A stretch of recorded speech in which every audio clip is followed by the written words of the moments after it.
going to talk about inspiration, mindset, and my personal circle of influence. We'll chat about key model components anchored to connection, partnership, collaboration, and unification. And then we'll round out a few steps to elevate transparency that really drives strategic support to the next level. After this session, you will have the necessary tools and strategies to scale this concept to your own organization. But before we get started, just a little bit about me. I'm currently the executive business partner to the board chair and CEO at a financial technology company called Jack Henry and Associates. Fun fact, I have a 24-year partnership with the same leader where we've grown, elevated our roles, and have had many success stories along the way. That's probably another session or topic to explore at a later time. I also chair the leadership support team and launched that concept about 2017. Last year, I created a small business called Loyal Elephant, where I do a lot of presentations on the side, partnering with clients on content, ghostwriting, design, and branding. And then lastly, I'm currently enrolled in the executive and professional coaching program at my alma mater, University of Texas at Dallas. This is a holistic look at the Executive Operations Cohort Model. You'll hear me refer to this interchangeably as the cross-functional collaboration model or the executive business partner model. But we'll break it down into four major parts, as I mentioned on the first slide. So we'll look at the importance of connection within the leadership support team, the partnership with the leadership team, collaboration across business functions, and unification across the business support network. But first, I want to share the mindset with you, or at least where I was personally in the beginning. Although I had a long partnership of leadership and growth, I knew I had an opportunity to do something different in a very global and visible role of managing the office of the CEO. And I took that seat very seriously and realized that I had an opportunity to not just create change culturally, but impact the mindsets of my peers and of our leaders in how we connected and approach the role. So how do we change the mindset in ourselves and in our leaders? How do we link the administrative function to strategy? Well, we empower and innovate through a cross-functional collaborative model, creating a collaborative support system for our executives, business functions, and the administrative function overall. I remember thinking that I needed a team to run the office of the CEO effectively, but with no direct report. I also knew that my relationships would be key to create some kind of team or cohort like this. At the time, I had never seen anything like this at our company, nor did I know of anyone in any of my networking groups that had a model like this. So I called each of my peers literally from desk phones, before we even knew what Teams was. And at the time, I talked to about 14 or 16 peers and asked them two questions. Do you know what your peers are working on? And do you see yourself as a leader? And most of the responses were simply no. I was in shock because I couldn't understand how or why others in a similar role didn't feel empowered like I did, or feel as connected as I did, or see themselves as leaders like I did. So again, how do we change the mindset of just not ourselves, but to our peers and to our leaders? The goal was to build a team or a cohort that represented each leader across our executive leadership team. It was not about titles and levels of administrative function. In fact, our LST, our leadership support team, is title agnostic. It was about the person who had the trusted partnership and who coordinated all efforts from projects, programs, proxy, logistics on behalf of that leader. The person who ran the office of, insert title, so office of the COO, office of the CTO, office of the CFO, you get the idea. But we'll come back to this model in detail and we'll look at each segment individually. Before ever getting to the model, I was sketching the model in my idea book, and it was just that, an idea. sitting with just me by myself until I discovered my circle of influence. It's funny because you don't really realize that you're in a circle of influence, but now looking back, wow, I was so blessed to connect and cross paths with some amazing, inspirational people. The first three areas that really stood out for me in my circle of influence was my mentor at the time, Tiffany Haynes, who was also my former chief people officer. And by the way, she's now the COO and CPO at a fintech called FingerCheck. But we would have coffee and simply talk. She encouraged me to write a strategic plan, so I did. And I'm so thankful for her thought partnership throughout the process. She truly was the first female leader who really inspired me to show up every day with corporate courage. So, considering leadership buy in, I came to the table with a very solid, respected, and trusted partnership already in place with my leader, David Foss. Remember that 24-year long partnership I mentioned earlier?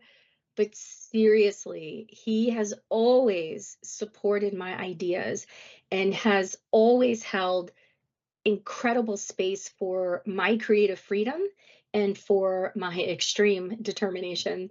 Communicating the value was key, and I was able to do that in a safe space. The foundation lies in friendship, mentorship, and partnership, and I believe that you really need all three. I just talked about the internal circle of influence, and now I'd like to highlight what I consider the external influence and two very special women that helped shape the beginning of this journey. I stumbled across Lynn Walder through a lot of research and eventually met her through LinkedIn and then met her in person in Boston around 2018. I was blown away at what she was publishing because I really thought I was the only one dreaming of this concept. And this is the power. This is the power of networking. This is the power of knowledge share and collaboration. The best part, her open source advocacy. And what I mean by that is her ideas are published for you. The material is there for you to carry forward. And I was able to scale our combined concepts to what you see today. Remember my mentor, Tiffany? Well, she happened to be working with a strategy consultant, Maria Casanova, at the time. And guess what? I was given a few sessions to step into a strategic thinking partnership with Maria to work on a plan and build out next steps. She ended up facilitating our first leadership support team strategy meeting and helping us to define our framework, which we'll talk about a little bit later. I think defining your circle of influence and connecting those thought partners helps to validate your ideas and builds a ton of confidence along the way.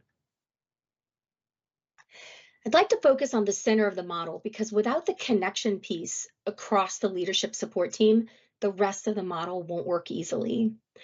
And I'm breaking the model down into a different visual to absorb each segment a little bit easier.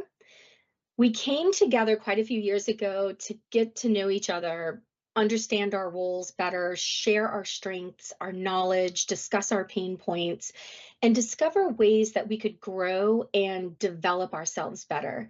This is the very meeting that Maria facilitated where we learned how to build our framework. And this framework, it defined how we approach projects and how we would prioritize them.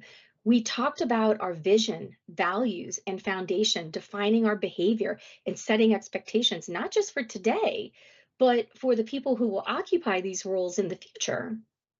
The interesting thing to note here is that although I had a great relationship with my peers one-on-one, they didn't really know each other and had never met in person. The agenda included a prescriptive presentation outline where everyone presented their stories and highlighted their career progression, included an executive profile and partnership review. You know, partnerships can look very different depending on personal experiences and belief systems. It's important for your peers to know this. Building the framework and defining the foundation can have a consistent impact across leader behavior as well. We also talked about key projects and corporate initiatives they were tied to. We talked about engagement, areas of expertise, and organizational style. We covered areas of improvement, development, and pain points. Most of our key initiatives and process improvements came out of the collective pain points. The first meeting was pivotal for us, not just in building better relationships, which are now amazing friendships, but it immediately broke down silos and any misunderstandings. The mindset takeaway here was respecting each other's strengths and knowing we'd have each other's backs in any area of expertise. No judgment, just consistent growth and learning together. We created a circle of trust, which allowed us to collaborate openly, share knowledge and ideas, and work more confidently. Since then, we host meetings regularly to talk about the things that matter to us and to touch base on corporate initiatives and development opportunities around the company. We'll touch on the rest of the segments briefly for the sake of time. Our partnership with our leaders individually and as a collective is crucial to our success. Cultivating that partnership of trust and respect leaves you feeling empowered to make those important decisions to move things forward. We selflessly partner to achieve the executive's goals, agendas, and most importantly, leveraging the executive's time. The goal here is to tightly integrate the leadership support team across your leadership team. That means we are sharing and communicating consistently and often. It's also about understanding the rhythm of business and the big picture across your team so that the leadership support team can see the flow, the rhythm of meetings, conversations, and important information. So what does this look like? It's your one-on-ones, it's your budget meetings, your strategy meetings, staff calls, internal and external communications. Basically, anything that you hear or see becomes part of the rhythm. It's the pulse of the partnership that helps drive the energy across the model. That energy leads to collaboration. The strategic collaboration across the business functions allows the leadership support team to bridge the gap on clarification. It allows us to interpret effectively and guide leaders appropriately. The projects are endless in how a leadership support team can integrate as cross-functional stakeholders. But at the end of the day, there's amazing talent ready to focus on initiatives that create alignment while building key relationships across the organization. Once you have a leadership support team in place, you simply replicate and share the same steps to the entire network across the organization. So here's where it gets fun. I like to say intentional networking for smaller project groups. We recently reframed our strategic focus anchored to our 5 pillars, which you'll see in just a minute. But we're expanding our focus to smaller, prioritized projects that allow us to intentionally network across the business support community. We'll have micro projects aligned with people, communications, and business logistics collaboration. The macro oversight and project roadmaps will be managed by our strategic operational committee.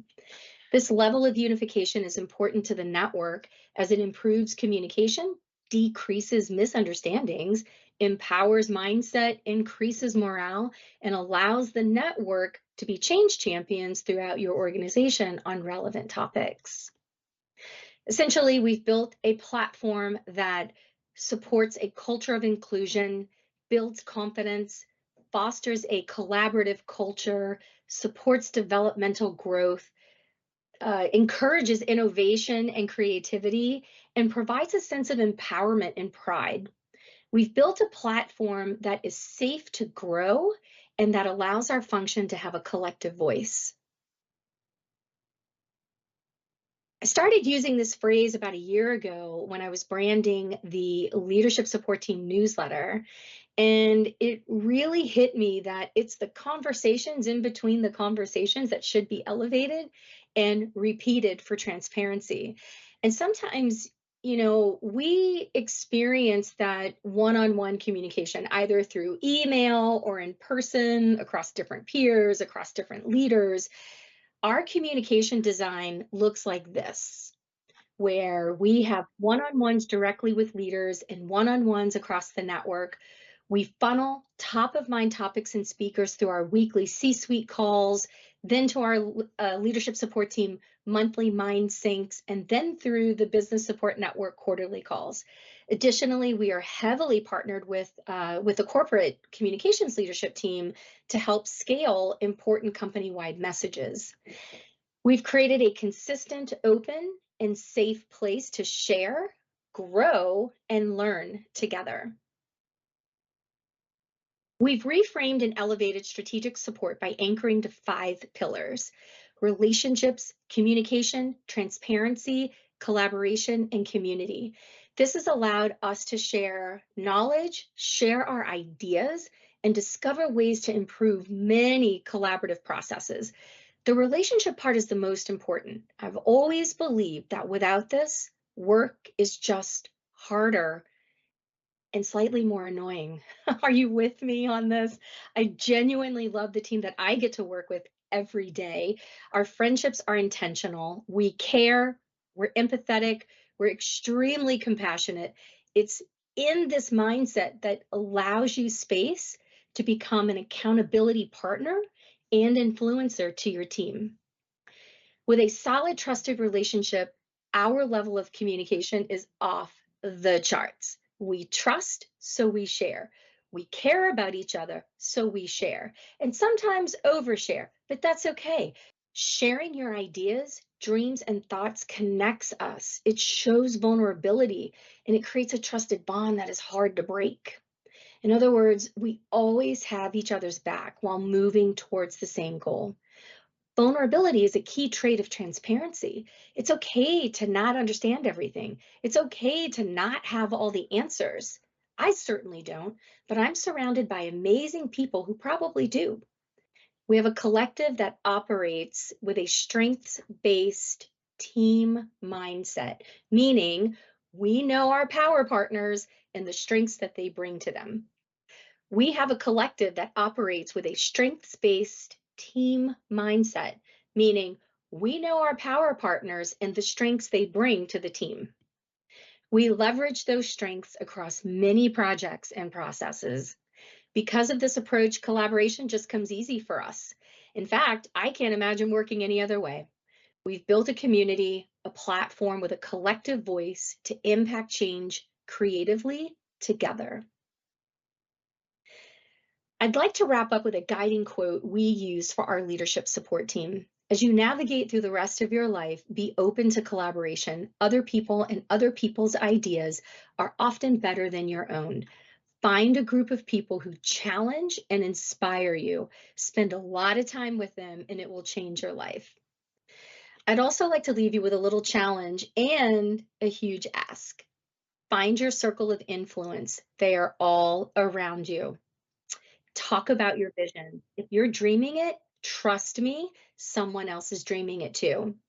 And finally, take action. I wouldn't wait for anyone to give you permission. Just lead, just go do it. Leaders won't ask for this. They're not thinking about strategic support strategy. They need results. And you have an opportunity to create that strategy, to create those leaders and empower those around you. The sky is the limit, y'all. Seriously, make it fun and don't be afraid to lead. Communicate often as a team and through one-on-ones. Share constantly. Listen and be there for each other no matter what. Be an advocate for your peers through leadership and development. Mentor others and share your experiences.